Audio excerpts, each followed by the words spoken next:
Not sure if you're prejudiced. Have you noticed there's more black people on television now, on the commercials and on the shows and the movies? You're prejudiced. You worried about that $27 million that's going to the movement for the family of George Floyd? How much of it is going to go to lawyers? How much of it is going to go to hospital and funeral expenses? And who in the family is getting the money, and how much of it is going to be donated to other causes? You know, these are questions people just think, oh, well, let's just pay this off. You know, you can't buy off a life. You know that. We can try. I have a price. You can come on. But seriously, you know, we are a prejudiced society. We are hard to change. It's difficult for us to put on a new skin, so to speak. I know that there's a story of people, how many are required in Disney company, for instance, which incidentally, Mickey Mouse is handicapped and black, because Mickey Mouse is black and has 3 fingers. So they've hired the handicapped and the black people. But you know, when I say the black people, the black community, black folks, color black, African Americans, it's so hard. You don't know what to say, because no matter what you say, it's going to be, someone is going to analyze it and say, oh, you know, people are so judgmental, and half that word is mental. But you know, the black community now is involved really in so many ways, successful and rich.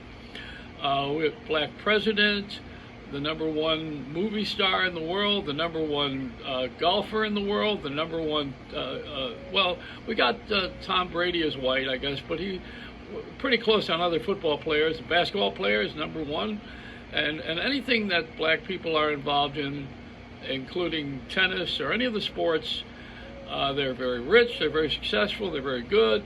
And when I say they, but there's a quota in the television industry, the advertising agencies, they're hiring black people like over white people, you know. And I think that's a 60-40 quotient. Now, there's only 13% of this country is African American, you know.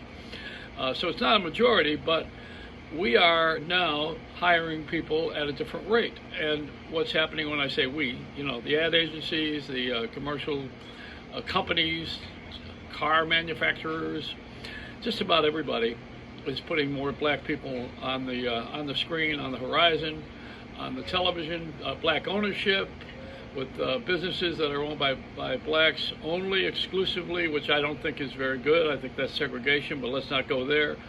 And you know, you got a whole bunch of black people who are now on a list waiting to be hired in place of white people. How about that? I think in the CBS television, they own BET, which is the Black Entertainment Network. They also they have the Grammy Awards, which is mostly black artists. What did they have? Last week was the Oprah thing, that was on CBS.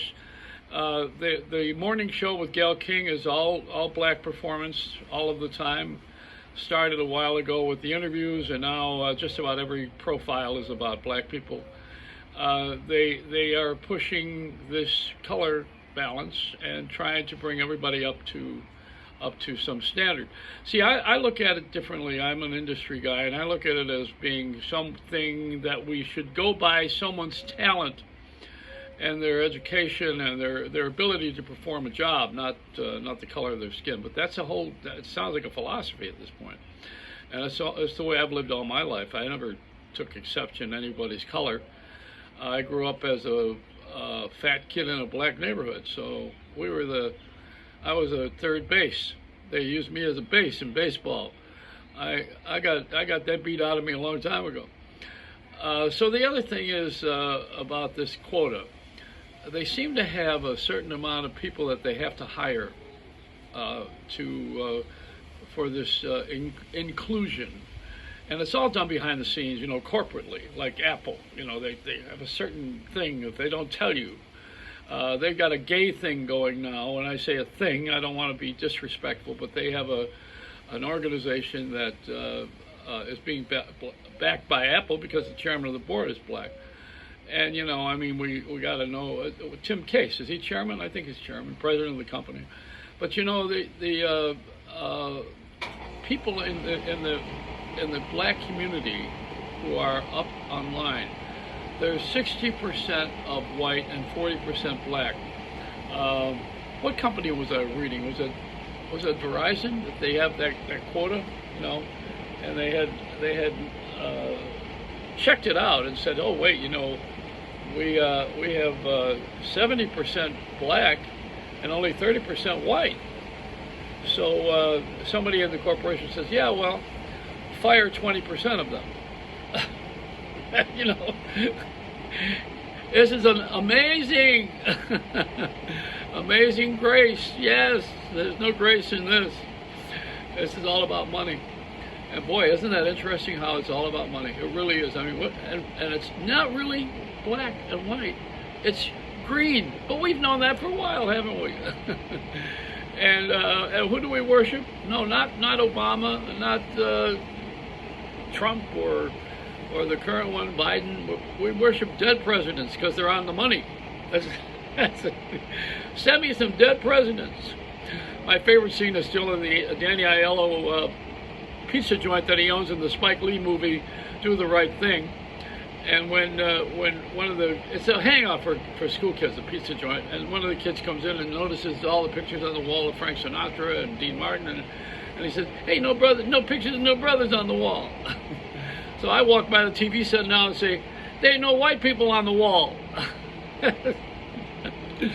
It's the same crap. It's still about green. It really is. Everybody's happy with this president because we're going to get a check. If the other guy gave us a check, we'd like him. If he would have worn a mask, he probably would have won.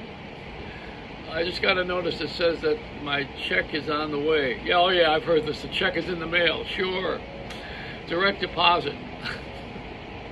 Wait till they find out that I didn't pay my taxes in 27 years. Just joking. IRS stands for what? It really sucks. It's a Reynolds wrap.